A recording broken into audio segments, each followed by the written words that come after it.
Good evening, everyone. I am Akash Agrawalla, co-founder of Zoff Spices.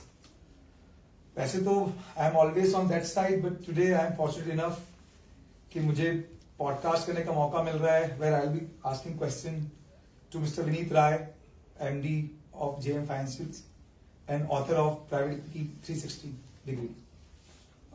Vinit जी का जो success rate रहा है in investment is very high and I think we are fortunate enough कि उन्होंने हमारी company को भी इन्वेस्टमेंट के लिए सिलेक्ट किया है.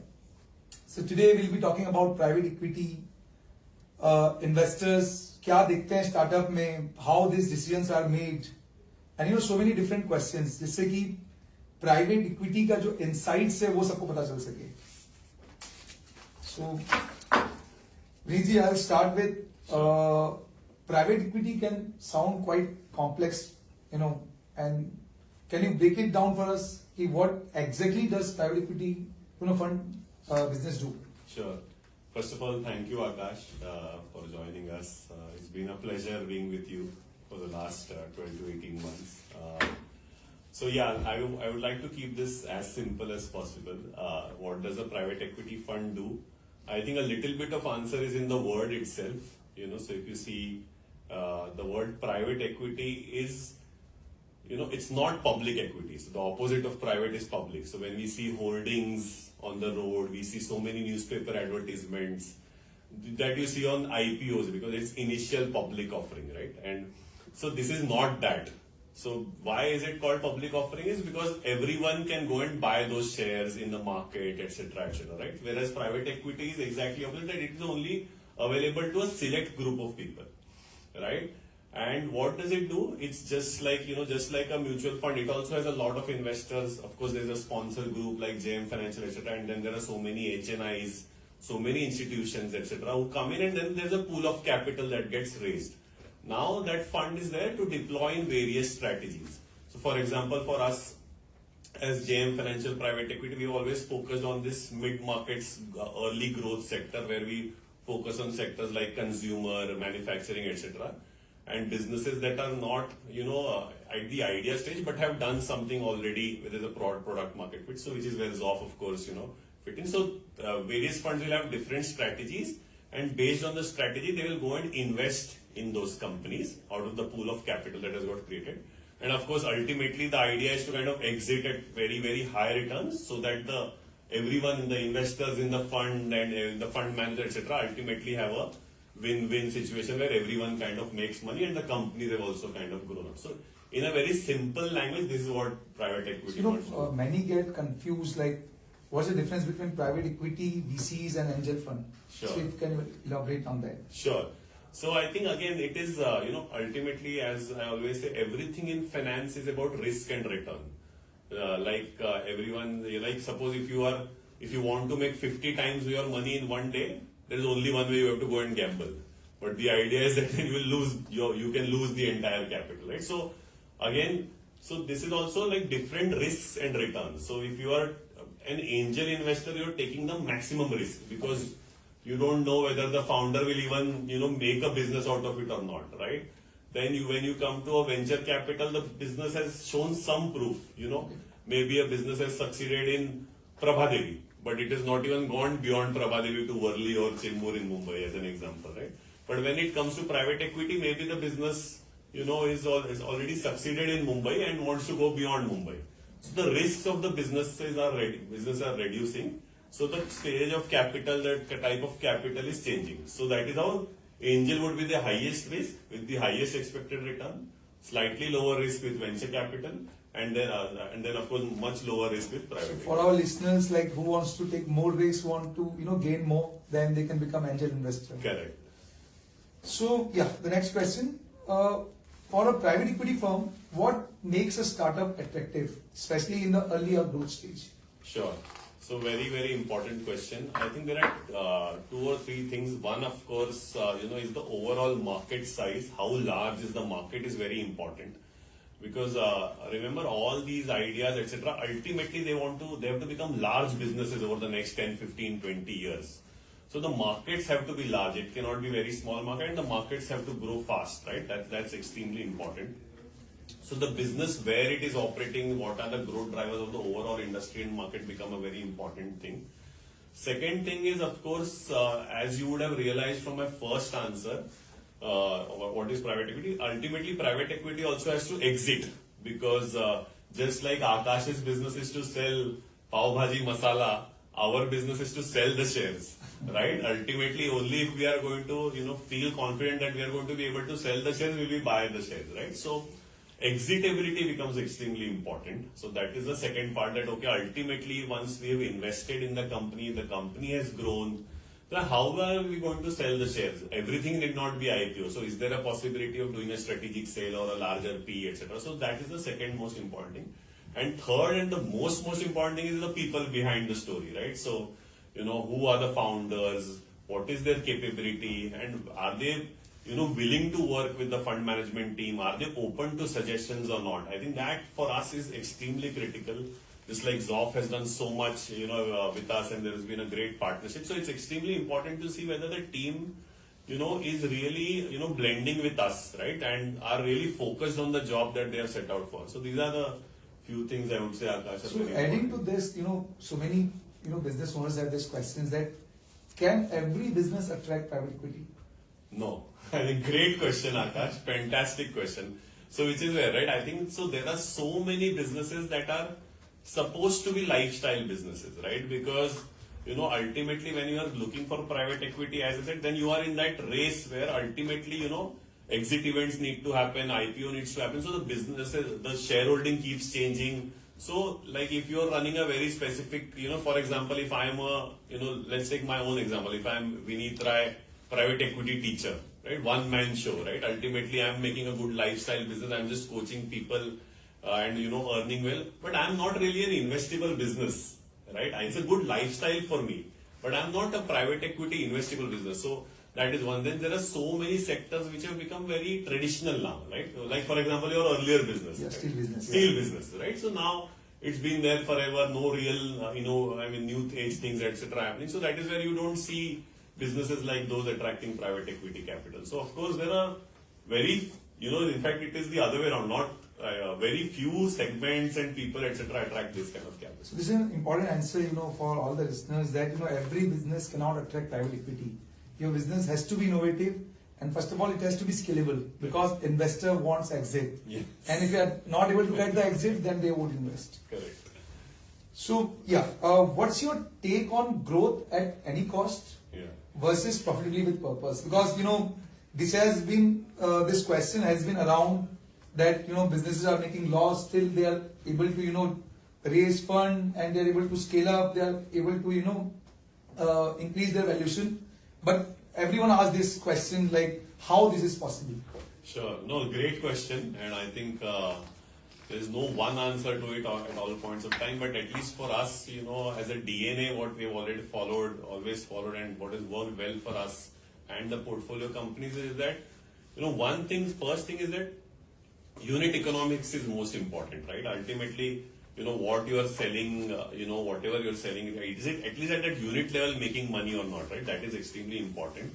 And you have to break down your costs, that, okay, where are you investing? If you're investing in people, consultants, advisors, and that is going to create growth for you in the next few years, that is understandable if there is some burn. But it cannot be that you are more or less buying revenue, right? That doesn't make sense at all, because then you're not really building any business. You're just going, as long as you have capital, you've gone and bought revenue. The minute you stop advertising and marketing, the business drops and it does not lead anywhere. So, of course, we as a DNA, we always believe that growth can be little bit measured. It need not be that, it is growing 150% per annum. Even if it is growing at 2 to 3 times the industry size, it's great.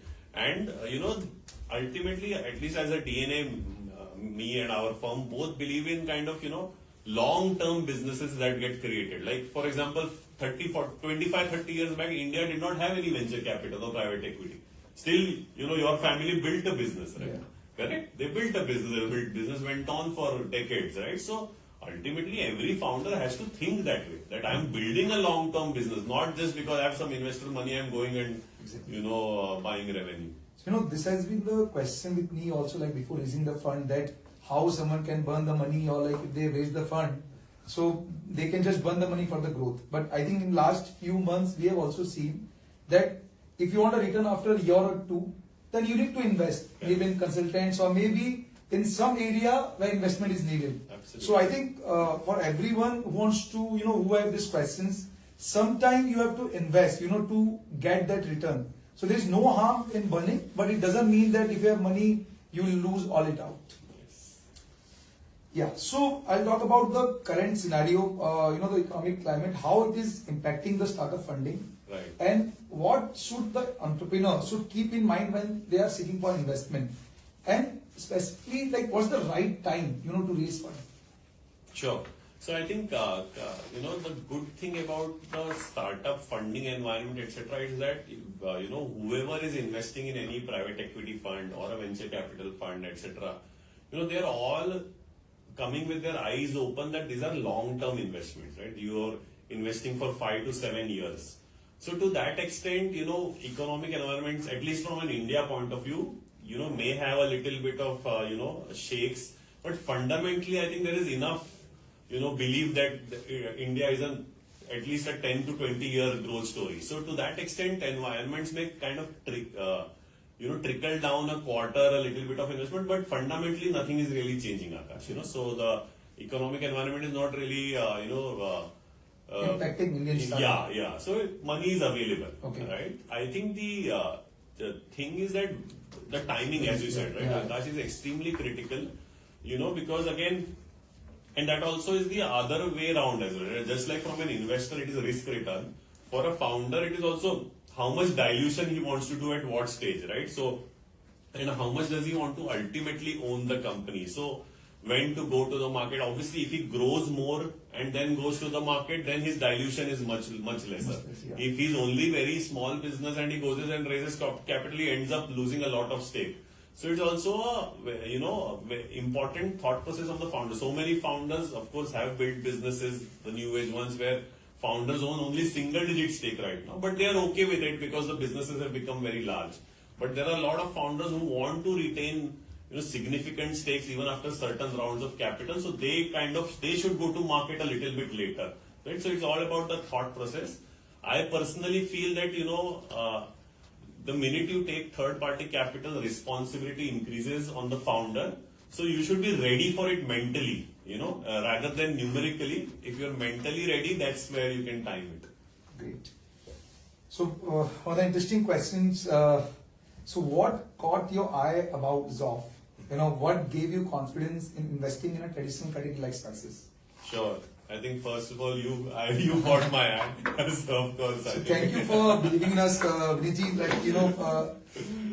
This was our first Series A round, but I'll say this that the faith which Vinitji has shown us, because this is a traditional business, and someone like Vinitji has to believe in founder like us, because traditional businesses can become big, and this is what we are trying to do. So I especially thank Mr. Vinitji that he really trusted on us. No. So Akash, I think 2-3 things, right? One, of course, when we visited your facility in Raipur, I think we were extremely impressed. The whole cold technology, etc., which is very different from the hot, masala technology that we keep seeing. Really impressed us. So clearly there was a thought process in you and your team, etc., to kind of, whether it may be a traditional business, but the way you are doing every part, whether it is procurement, whether it is manufacturing, whether it is on the sales end, of course, most important, right? That you're changing that DNA, that okay, people will buy it online, people are buying online. I mean, the kind of results you're showing month on month is unbelievable. So we really like that DNA in Zoff, that there is a fresh approach to everything.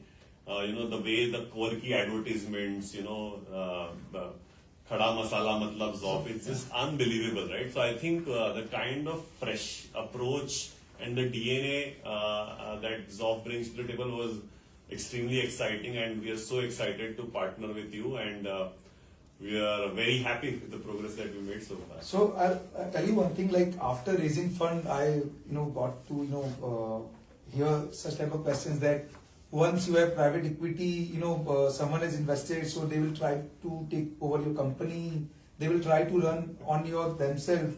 So I just want to ask, like, does it happen? Because I want to give answer like after listening yours. Yeah. But there's a fear among so many founders that that's why they're afraid of raising fund. If the business is good, even they're getting good offers, still they have this fear that if private equity will come, then they won't be able to run. So what's your take on this? No, so by and large, that's never the case, right? Because ultimately, as I said it, what is the business of private equity? To sell the shares, right? Ultimately, they want to take a stake and ultimately sell those shares. So by no means, if they had to run the business on their own, they would not be in the business of private equity, right? Then they might go and set up a factory on their own and do what they need to do, right?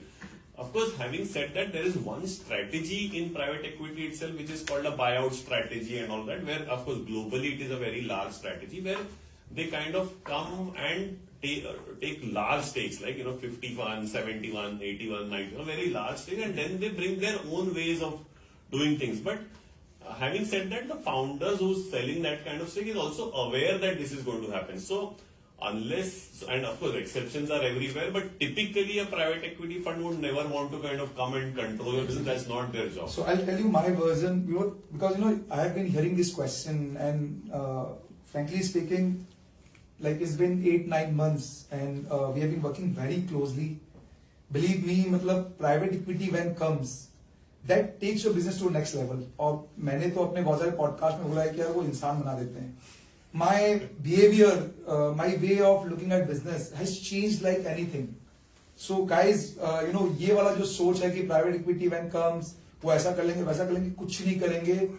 You'll be lucky enough if you are able to raise fund through private equity, and when you work closely together, that will definitely help you in growing your business. Another question: how do you see Zoff evolving in the next 5 years? Because you have invested funds, so maybe next 4-5 years you'll be looking for good returns. Yes. So how you see this? Sure. So I think I would just kind of continue from the first question. I think Zoff has created this unique thing where they're branding whole spices, right? I think Khada Masala is not really seen brand, right? Even today, and I'm sure people who stay in Mumbai, highly unorganized, right? You go to very good stores and you will see that plastic packet, and उसमें रखा होगा जीरा या उसमें रखा होगा लवंग, right? It's that plastic packet. It's not really branded at all. So, I think that is a huge opportunity that Zoff is capitalizing. Similarly, like sugar and oil, like how it should be, how it was like 20-30 years back. Similarly, we are trying to do that. Exactly. So I think it is going to be a very, very big brand in the next 5 years in this category, and I think, as I said, right, the fresh approach, the R&D, and the whole thing that we're bringing on the table, the whole new products also, right, ready to cook, ready to eat, etc., which Zoff is entering into.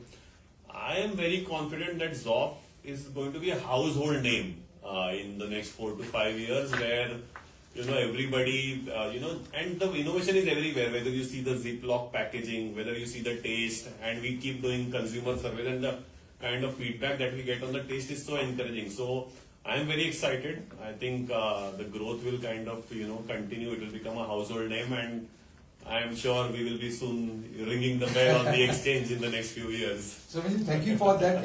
Thank you for that belief. Probably in the next 4 to 5 years, whatever you have thought for us, we'll try to deliver that in terms of valuation also, numbers also, and exit also. Sure.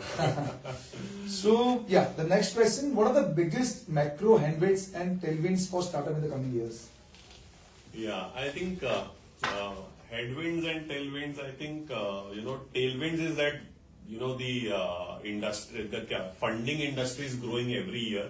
Private equity, venture capital, etc., was single-digit billion-dollar industry in about 10-15 years back, and now we are at $45-50 billion. So that is great. So a lot of tailwinds in terms of availability of capital. And the beauty is that founders like you, when they are executing well, Akash, what is happening is that execution is going well, investors are making money, so then they want to put more money in more such entrepreneurs. So I think that's where, in fact, lies a lot of responsibility on entrepreneurs like you, where if you succeed, it's going to, one Akash succeeding is going to give capital to 50 other startups, right? Because investors make money and they become more confident. So I think that's a clear tailwind, and I think quality of founders is amazing now. I think I've been about 20 years in this industry, and I can clearly see the difference on the quality of founders. So these are some real tailwinds that are there. In terms of headwinds, I think the biggest challenge is going to be, human capital, right?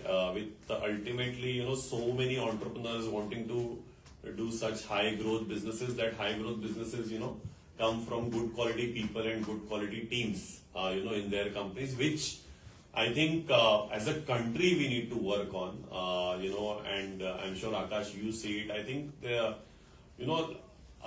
somewhere, and I feel a little bit sad to say this, but a lot of people are not thinking long term in their careers and all of that, right? Whether it is at Zoff or anywhere else. So we have to be, we have to be very cognizant of this and really work a lot on human capital. So that I feel is the biggest headwind in terms of building long term businesses for startups. Yeah, so great. So we got to know so many insights from Vinit ji. I think he has been in this industry from last 20 years, and the success what he has seen in the investment, because he believes in the founder. He can see the future, that how the business will evolve. And I think getting such insights from him definitely, will give so many ideas to the founders, to the so many people who are listening to him about private equity. Now we can take 2-3 questions, from the listeners. So, Vinit, what are the 2-3 key things a startup should get right before approaching a PE firm? Before approaching the PE PE firm? firm, yeah. Okay, I think so. So before approaching the PE firm, they should have a very, clear plan. I think that is what, a lot of times, we see missing. They just kind of, feel that they've done something and, it's a unique product. It could be a very small, and they just, want to take a meeting and then just come and say, this is what we've built, right? So I think planning is extremely critical. What are you here for, right? What is the capital you want to raise? What are you going to do with it? Where is it going to take you? That is a lot of work to be done, and, a lot of, founders come to me and I give them this advice, and it's not rocket science. You start thinking as if money is already in your bank. So, for example, we are on 19th May, a founder. I said, okay, you assume that 1st June your money is in your bank.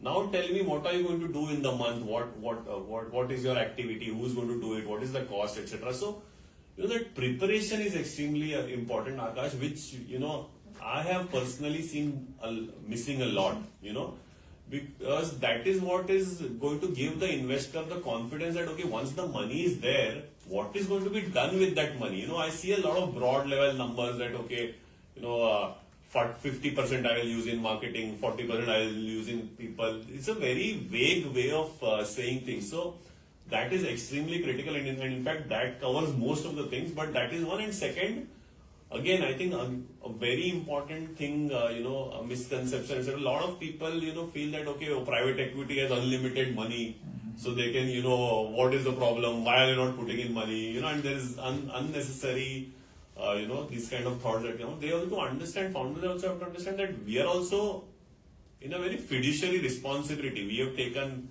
capital from institutions, banks, HNIs, etc. So everyone is answerable. It's not that because the check is kind of getting written by us that, okay, we have nobody to answer, right? So exitability is extremely critical. How have you really thought about it that, okay, where will the business reach? How will the PE fund get the exit, etc., right? That is what, these are the couple of things I see very important that founders should do before they really sit in a meeting with the founder. So for the founders, who wants to raise fund, everyone wants money, but, the first impression is the last impression, before the private equity fund. So you have to be prepared first, you have to come up with exact plan so that, they can just align with your vision. So then only you'll be able to raise fund. The second one and the last one, before we close this, what would be your top 3 pieces of advice to aspiring founders? Yeah, I think this is extremely critical, and especially, what happens is that again, you read a lot of headlines and all of that, and then suddenly there are a lot of large numbers. Some companies valued at few $1 billion and all of that. And what I see is that then the founders get defocused on valuations. I think that is something which becomes an issue. Then there are, business is doing well, but okay, you are not. And I've seen this too much. This firm has seen it too much that you refuse to take capital. Oh, no, I'm not going to take it at, so much valuation. I want more valuation, only then I will take capital. I think that is where I see that, in fact, this can be covered in 3 P's, prioritizing growth, over dilution is extremely important. So aspiring founders, you need to, build large businesses and, take capital if it's available, irrespective of whether the valuation is, 100 rupees or 85 rupees, it shouldn't matter. So I think that is extremely critical, which, I really want the founders to kind of, think about it. And if money is available, if someone else is coming and doing a next round, etc., to take the money, grow the business. Ultimately, the economics will really work out for you. The second advice, again, I think we spoke about it early on, is people, right? Incredible importance goes to the people, the team that you're kind of building, how you're hiring, how you're retaining, what kind of ESOP plans you have, be clear, look for the recognition. It's not only about money. Are you treating good people with respect? So focus a lot on people, right? So prioritizing growth over capital, people. And then the third and the most important part, which actually brings you back to the answer for the earlier question, is planning. I think whether you raised a small round, large round, you're always in a journey. So you have to plan. I think, that is the crux, right? That, okay, how are you going to do the next month sale? Where is it going to come from? What are you planning on production? What are you planning on the other end? So there are so many activities in a business. Are you centrally planning? I think is extremely critical. And so if you plan well, if you are having good people, and if you're prioritizing growth over, dilution, etc., I feel nothing can stop you from succeeding. I think amazing advice, every founder should look at. Because, the end of the day, founder needs growth and the PE needs growth. So it can only happen, when you can just, start believing the 3 advice which Vinit ji has just given. I think on that note, I think it was a good session on private equity, and someone who wants to have detailed knowledge about this. So Vinit ji has just launched his book, Private Equity 360. I think it's an amazing book. You can just go through that and you can hear it out about private equity. Thank you, Vinit ji, for this opportunity. And I think whosoever has, today got to hear this out, they would have gained lots and lots of knowledge about private equity. Well, thank you, Akash. It was a pleasure, as always. Thank you.